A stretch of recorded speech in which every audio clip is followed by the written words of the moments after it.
Welcome to Kenton Teaches. Enjoy the video.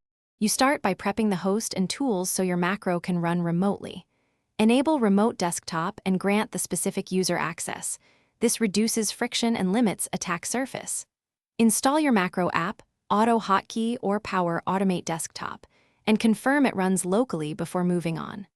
Once done, create or use a dedicated user with a strong password and limited rights. Make sure Network Firewall allows RDP and that you know the host IP or DNS name so you can connect next. Now you record the macro and lock down how it runs. Start with the core steps and prefer Control ID or relative coordinates so the script survives display changes. Store any credentials in the OS Credential Manager or environment variables rather than hard coding them.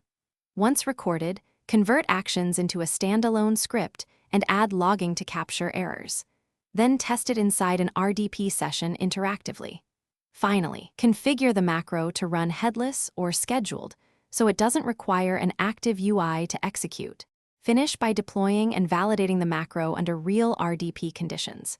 Use Task Scheduler or run it as a service tied to the dedicated user so the macro launches when the session starts or at a set time. Make sure display resolution and DPI match what you recorded.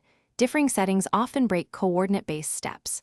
After a run, inspect log files for errors and confirm the session isn't locked.